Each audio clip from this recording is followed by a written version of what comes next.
good morning, everybody. How are we doing today? Good. Hey, I'm just going to go ahead and say this. I'm a little under the weather.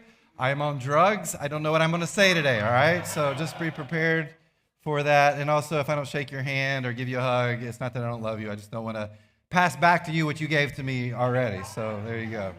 A couple of announcements I want to bring to your attention before we get started. The first thing is on Saturday, March the 8th from 9 a.m. to 1 p.m., Journey Women have their big spring event, Peace Amidst Life's Challenges. And so, ladies, love for you to sign up and to be a part of that. You can do it through the QR code that's there in the seat in front of you or through our Church Center app. Make sure you sign up for that today. Another thing that we have an opportunity here, we're hiring a Next Steps director. So if you're great with people, if you love organization stuff, you're organizationally talented, we'd love to talk to you about this role. It's a part-time role. It's about 10 to 15 hours a week. You're working with our staff, helping people as they take their next steps towards Jesus, as they take their next steps here at the Journey. And so you can find that through the QR code through the Journey Church app, but also you can email us, office@thejourneynova.org to apply. All right, one more thing, no refuel today, middle school, high school, because it's a holiday weekend, not meeting this evening, but they'll be back here next Sunday from 6 to 8 p.m. And one more thing, I want to bring attention to this particular service. Hey, if you've got children and you don't mind moving to our 8:30 or our 11:30 service, that would be really awesome. A few people have done that, and we appreciate that. It just opens up more space for Journey kids downstairs. I hear that they're packed out right now. I don't know if that means that your kids had to come up here, but sometimes we have to send kids up because we don't have enough room. But if you'd be willing to do that, if you would let us know, that would be great. I'll just let you know, first service, we have donuts, all right? So we will bribe you with donuts. If you want to come to that service, third service, we're still working on a bribe for that. But we'd love to have you come do that if you can be a part of that.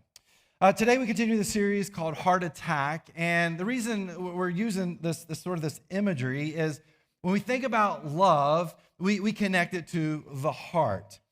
Now, Friday, we had what? Valentine's Day. Okay, none of you remember that happened on Friday? All right, well, it happened on Friday. And when we think about Valentine's Day, we represent it oftentimes with the heart. And we love to spend money on the heart. It's expected that in 2025, Americans will have spent $27.5 billion on Valentine's Day. The number one gift, candy. 56% of Americans gave candy. The most money was spent on jewelry. Some of you got a bunch of jewelry and some really nice jewelry because you spent $6.5 billion on jewelry, right? So we love to spend money when it comes to our hearts. And when we talk about that, what we're really talking about is we're talking about love. And so this series is how do we protect ourselves from those heart attacks, right? How do we protect love and the relationships that we have? Now this morning, as we continue the series, we're going to talk about dating. And all the married people here and those who don't care about dating are like, why did I show up? I mean, it's pouring down rain and I could stay at home. It's nice and dry. I'd rather watch paint dry than be here. But let me say this. If you're here today and that's you, what I'm going to talk about today, I promise you, there's something you're going to be able to take with you from today that can help you in any relationship you have. And if you're married, I can promise you today, we're going to talk about could help you in your marriage too. But today, we're going to talk about dating, all right? Now, there's this one truth we know about dating. Dating is complicated. If you're in the dating world or if you've been there at some point in time in your past, like there's so much information you are trying to gather from a very short time with someone you may be dating for the first or second time, right? I mean, think about it. You have this dating checklist that you're going through and these questions that you want to have answered. Do they have a sense of humor? Are they always serious? Do they ask questions and listen or just talk about themselves? Are they thoughtful in their actions and words, or are they selfish? Do they make me feel all tingly inside? Or am I looking for a way to run out of this restaurant as fast as I can, right? These are questions that we're trying to get answered. Or maybe the best question is, will mom approve? That's usually the biggest question for most people. So why do we have this mental checklist when it comes to dating? Well, we want to know, is this the person that I'm going to spend the rest of my life with? Are they the right one for me? So that means, I think, that dating is very complicated because we're trying to answer a very important question. But there's another aspect of dating that I think is maybe even more important. I mean, there's these questions we want answered, but I think there's these two aspects of dating we have to understand too. There's chemistry and compatibility. And so there's questions we have to answer for each one of those. Do I have great chemistry with this person? And are we compatible with each other? And what I want to do right now is I want to take chemistry and compatibility and kind of split these up and talk about them briefly because they are an important part of dating. And again, if you're in the dating world, you're in the midst of this. If you've dated before, you know this to be true, how important chemistry and compatibility are. But let's start with chemistry. I think too often we've been told that chemistry is the only thing to look for in someone else.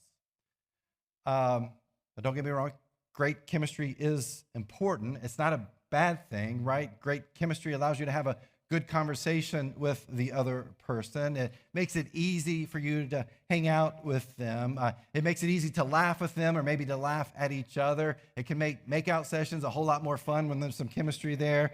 But if this is the only thing that we are searching for, if all we're looking for is great chemistry, I truly believe it leads to these relationships failing. I've told you before about my disdain for the movie The Notebook. And many times after I've done that, I've had men, grown men, come up to me and say that that's one of their favorite movies. It's been in that moment I've asked for them to give me their man card and give it up. And I've expelled them from this church because we don't need any of that here at The Journey, all right? I haven't really done that. I should, but I haven't. Of course, then my wife this weekend says, hey, Chad, you know they're coming out with the Notebook 2? I was like, wow. Apocalypse is Somebody said yes. I just want to let you know that means the apocalypse is coming.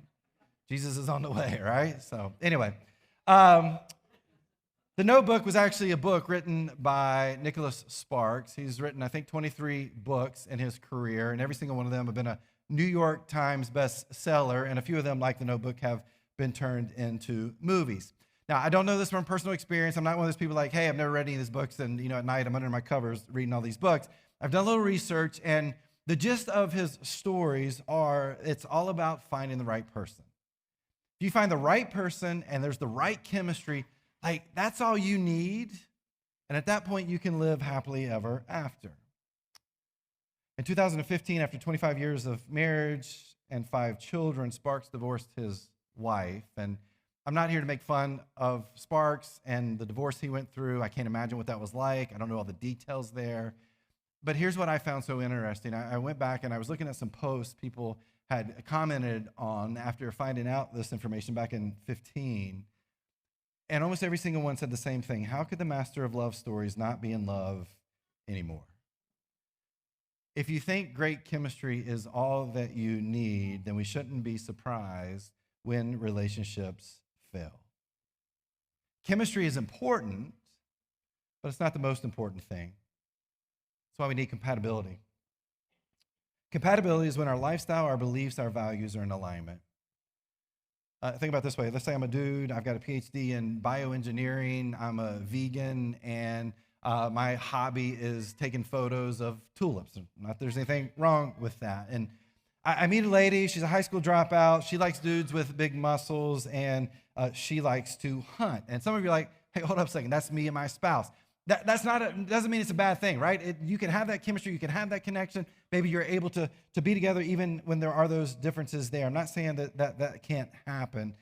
But if this is the scenario, and your beliefs are different, your values are different, your lifestyles don't add up, then great chemistry will only take you so far. Compatibility is so much more important.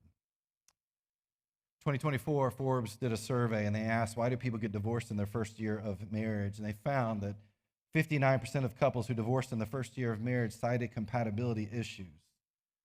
Now, why did they have compatibility issues? Well, I'm going to guess that they got married because they had great chemistry, but that compatibility was not there. Their lifestyle, their beliefs, their values were not in line. Chemistry is important, but I don't think it's important as compatibility. I love how one psychologist kind of put this word picture for compatibility and chemistry. They said it's like a cake. They said when you make a cake, you got to have the foundation of the cake, right? You got to have the main part of the cake, the ingredients of the cake. And the reality is that in a relationship, compatibility is that foundation, is that main part of the cake. And chemistry, that's just the icing on the cake. Now, let's be honest, icing tastes really, really good, right? And we like to eat the icing that's on the cake, but if there aren't any ingredients there, then you don't have any icing or anywhere to put that icing. You've got to have the compatibility that's there. You've got to have that firm foundation, and then the icing truly is the icing on top of the cake. My fear is, though, in the dating world, we get too stuck on only looking for the icing. And if that's all we're looking for, then our relationships will always be disappointing. So what would it look like for us if we focused on those ingredients? What would it look like if we had this firm foundation in place and then we could put this chemistry, this icing on top of the cake? And so that's what I want to walk us through this morning. What does that firm foundation look like? And again, what we're going to talk about over these next few moments, I know I'm focused on people that are in the dating world, but if you are married, man, this is important for your marriage too. And I think we start with a simple question: am I who I need to be? Now, in the dating world, that's not usually the first question we ask, do we? We look at the other person like, hey, who are you? And so we're more worried about the other person than we are ourselves. But the right question to ask is, am I who I need to be? Because if we don't start with ourselves, we're going to end up looking for love in all the wrong places. We're going to find that no matter what, we still haven't found what we're looking for. And what we really want is to know what love is. I could not find a Taylor Swift song that really fit well into that little segment. I really tried. And so if you're, these songs are 30, 40 years old. I apologize. But anyway, who am I? Am I who I need to be? Because when it comes to dating, the icing's great, but that's not the most important thing. It's about the ingredients. It's about this compatibility. So what does this look like for us? Now, you might be saying, I'd really like to have some cake because cake sounds really good right now. But you know what? I know a little bit about the Bible, and I don't know if there's anything about dating in there. And you know what? You would be right. If you look through Scripture, you really can't find anything about dating. Here's the closest I can find is Paul in 1 Corinthians. He says, if you can control your body, if you cannot burn with lust, and you can devote all of your time to God, then don't date, don't get married. That's about the best I can find there. I think I know people a little bit my role. Most of us can't control our bodies and not burn with lust, and so we've got to look for something else. What can we find? Well, there is a ton of Scripture telling us how to live our lives when it comes to following Jesus. And so I want to share one of those passages that honestly you're probably very, very familiar with, but I want to use it to talk about what this firm foundation looks like. What do these ingredients look like if we're in the dating world? But again, even if we're not, even just in our relationships, in our marriages, that I believe are so important. And that passage comes from 1 Corinthians 13. 4-8, love is patient, love is kind. It does not envy, it does not boast, it is not proud. It does not dishonor others, it is not self-seeking, it is not easily angered, it keeps no record of wrongs. Love does not delight in evil, but rejoices with the truth. It always protects, always trusts, always hopes, always perseveres. Love never fails. Joel, I think, kind of hit this last week a little bit, and I said this too, but so often when we hear that passage, we see that passage, we think that Paul sat down one day at his little desk with his little quill and his papyrus and started writing out like, hey, I want to think about marriage. What should marriage be? And so he starts writing this passage, and it's all about marriage. And the reason we think that is because where do we hear this passage so often. We hear it in a wedding, and then you've got this word love in here. So it's got to be about marriage. That's not who Paul is writing to. Paul is writing to this church in Corinth, in the city of this place that he had started this church. He's writing this to them because if you've ever read Corinthians before, it's kind of a messy place, right? They got a lot of stuff going on. And so here's Paul. He's writing them and saying, hey, I want to share some wisdom with you. And he gets to this part and he says, hey, this is what love looks like. Like if you want to love and you want to know what love is, if you got Jesus living inside of you, this is how you are going to express love to each other in this place. And he's specifically talking about those people that are within that church. Now, he uses this word love. Again, Joel talked about this last week. For us, we talk about love, and we have to see it in the context of the sentence we use in it, right?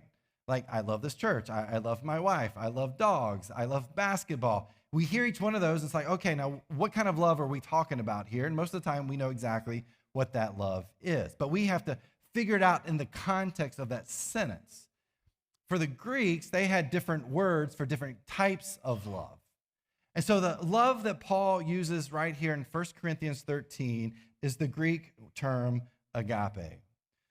Joel defined it this way. He said it's active and self-giving love. I would throw in an unconditional sacrificial love for others.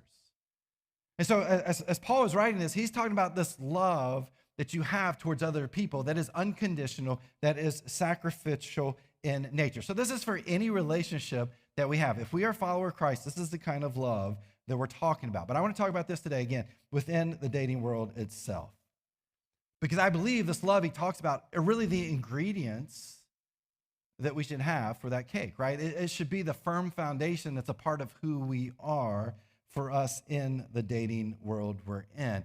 And if we can have this foundation in place, man, it could save us from a lot of heartache and pain and hurts. And for some of us, making bad decisions with being with the wrong people. And to me, I think if we move in that direction by loving this way and having this foundation there, it will make this love worth it.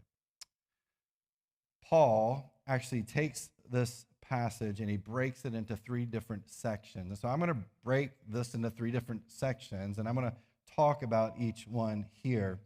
But as I'm doing this, no matter who you are, ask yourself this question: is this who I am? Okay? He starts here. He says, love is patient, love is kind. Love is patient. What does love is patient mean? It means that love is for the long term.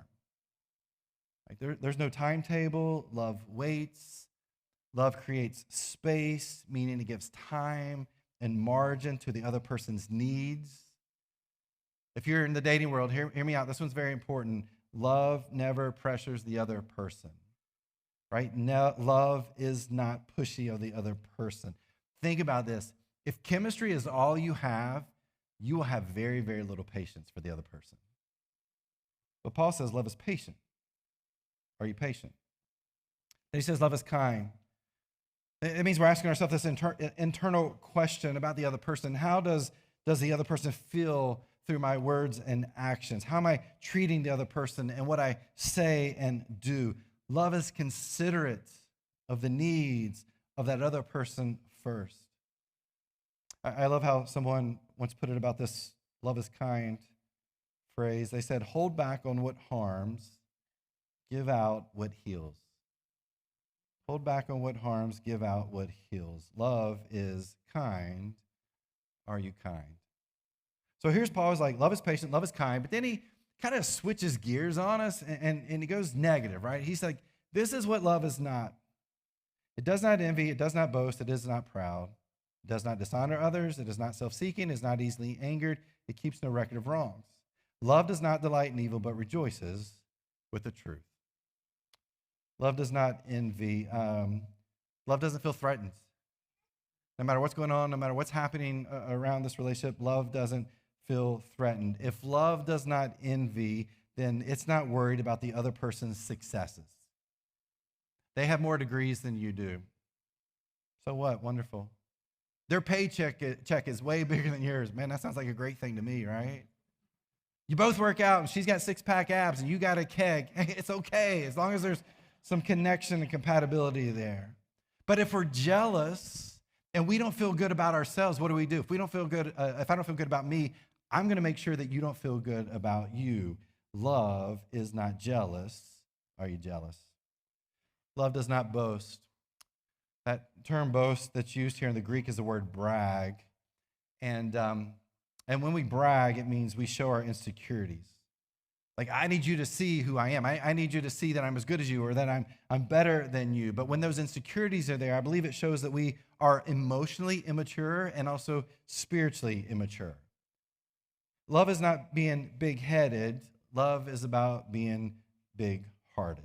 Love does not boast. Do you brag or boast about yourself? Love is not proud. If you grew up in a dysfunctional home, then it's very likely that your parents' marriage was definitely a mess. And I bet a big reason for it was one of them or both of them always thought they were right. And so that was the battle that was taking place. I mean, there was this issue of pride within that relationship. So ask yourself, am I arrogant? Am I grasping for power in this relationship? Am I always disrespecting the other person because I think I'm always right? See, love is not proud. Are you proud? Love does not dishonor others. I think this is a question of respect. Do you respect the other person through your words and actions? Are you building them up? Are you encouraging them with your words? Or are you tearing them down? Are you courteous and have a sense of decency with your actions towards them? Because love does not dishonor others. Do you dishonor that other person? And then he says love is not self-seeking. This means love is not possessive. It's not demanding. It's not dominating. Love is not about me. Love is about what's best for the other person. Love is not self-seeking. Are you self-seeking? Love is not easily angered. Probably do a whole series on just this one right here, right? Don't have time to do that. I'm not going to do that this morning, but I would say it this way. Love is not, it's not touchy. Love doesn't try to get under someone's skin. Love doesn't twist words to create chaos. Love doesn't explode when something doesn't go the way you expect. Love is not easily angered. Are you easily angered? Love keeps no record of wrongs. Paul actually uses a word here for that word records that was about bookkeeping, and that makes sense. What do bookkeepers do? They keep books, right? They keep records. But love keeps no records. Love keeps no records of wrongs. There's no account to be settled. Love puts away the hurt and says, hey, you know what? You're forgiven. Because love keeps no record of wrongs. Do you keep record of wrongs? And then lastly here he says, love does not delight in evil, but rejoices with the truth. Meaning we don't find joy in someone else's pain. We don't get happy when the other person messes up so we can make fun of them. Love finds joy in helping the other person experience the best in their lives. Love does not delight in evil, but rejoices with the truth. Do you delight in evil and not rejoice in the truth? I just want you to think about that section right there, that love is not. Because again, if you're in the dating world, there's a lot to think through. But if you're not, and let's say you're married, or let's just say you're a follower of Christ, there's so much information in what Paul says right there that I'm guessing you probably have one or two or six of those things that in your own life, you're like, man, those are things that I need to work on myself.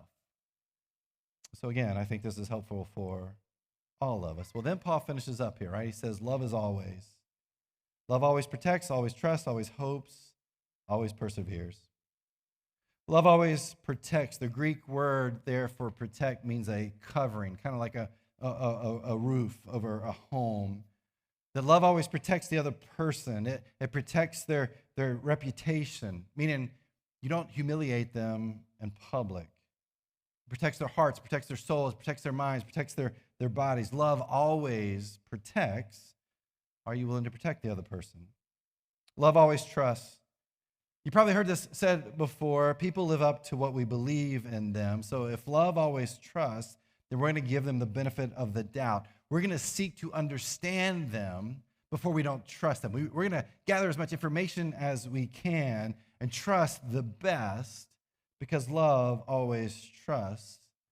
Are you a person to trust? Love always hopes.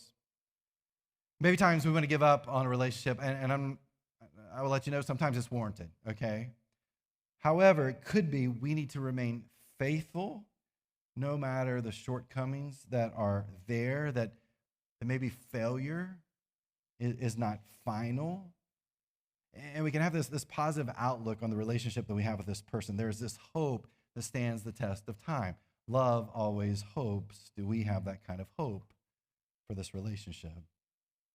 And then Paul says, love always perseveres. It's a military word Paul uses here for perseveres, and the image is that you're surrounded on all sides. Your fellow soldiers are dying around you, but this command is given to stand your ground. And we all know what that means, right? You hold your position at all costs. Like love doesn't stop. Love never gives up, even in those moments where things may look bleak. Why? Because love always perseveres. What are you willing to do for this relationship? I want you to kind of think about everything we just read there in 1 Corinthians chapter 13. And again, no matter whether you're in the dating world or marriage or just relationships in general, if you're a follower of Christ, like this is what love should look like, right? I mean, think about it. If you're married, if you are married and you love in this way, I mean, wouldn't your marriage be so much better? Or the friendships you had, if you loved people in this way, wouldn't your friendships be so much stronger? If in the church world we loved others in this way, wouldn't the church be such a much stronger place? I mean, this love that Paul is talking about, this sacrificial, unconditional love, is a very, very powerful love. And I know it's easy to read this and to hear this and think, well, Paul's saying we got to be perfect, right? I can't do this. That's not what Paul's saying here. He's talking about the person you are becoming. Like, who are you becoming in your life? Well, the best person you can become is the one who loves this way, where the ingredients in your heart and your soul are building this firm foundation for you in the relationships that you have in life. And you're demonstrating that love through how you express it to other people in your lives. That love is not just some tingly feeling that makes your tongue swell, right? Love is so much more than that.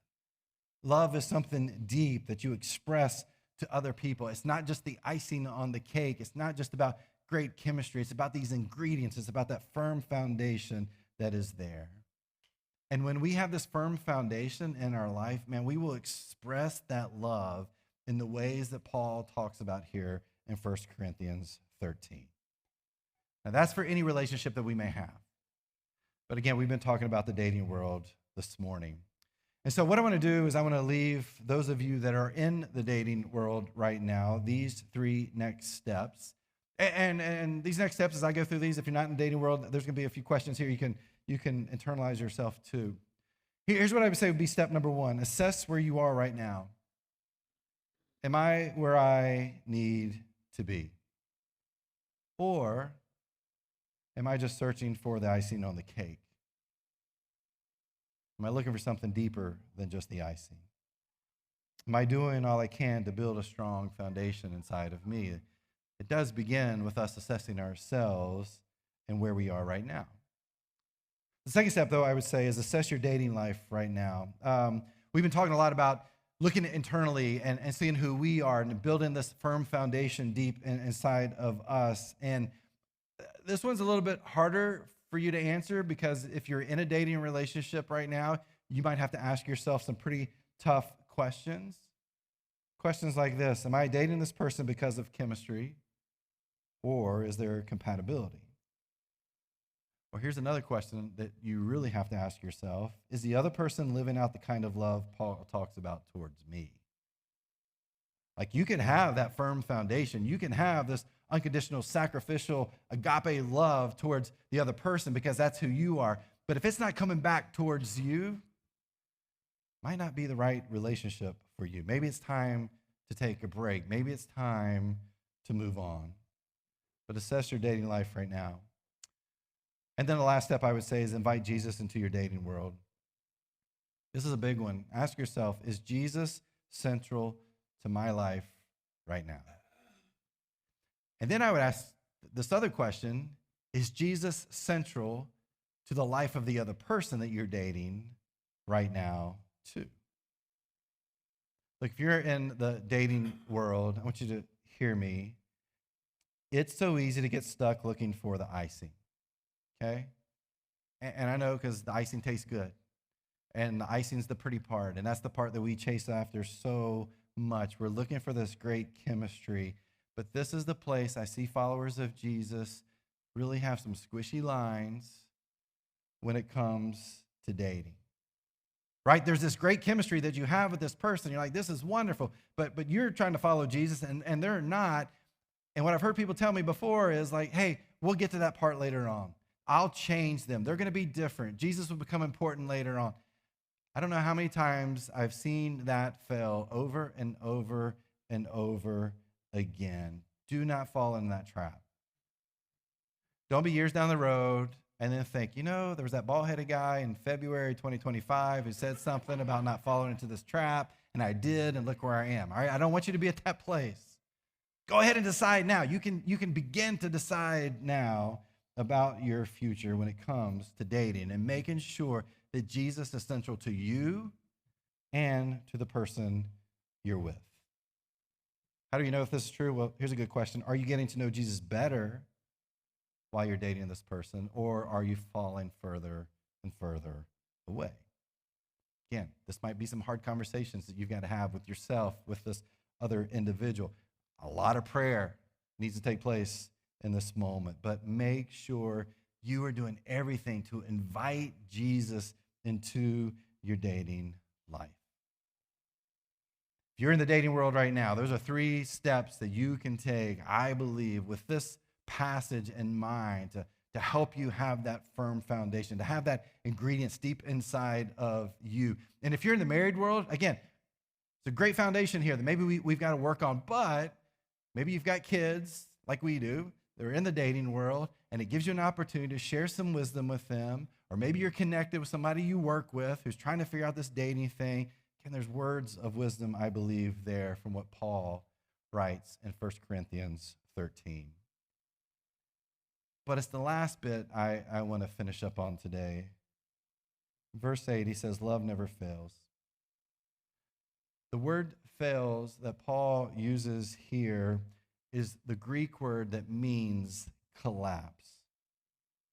When we live out the love Paul talks about, right, this unconditional, sacrificial love, there's nothing that can make it fail, nothing that can make it fall, nothing that can make it collapse. Like this love, it will never fold under pressure, under tensions, under disappointments, whatever may be there, because this kind of love, if we truly have it, and the other person has it too, that love will never fail. How do we know this? Because this is the kind of love that God has for us. No matter who we are, no matter where we've been, no matter what we've done, no matter what we're going through right now in our lives, what Paul writes about here in 1 Corinthians 13 is the exact same kind of love that God has for you and me. And if we were to go back and we read that passage once again, we would see this is God's love for us.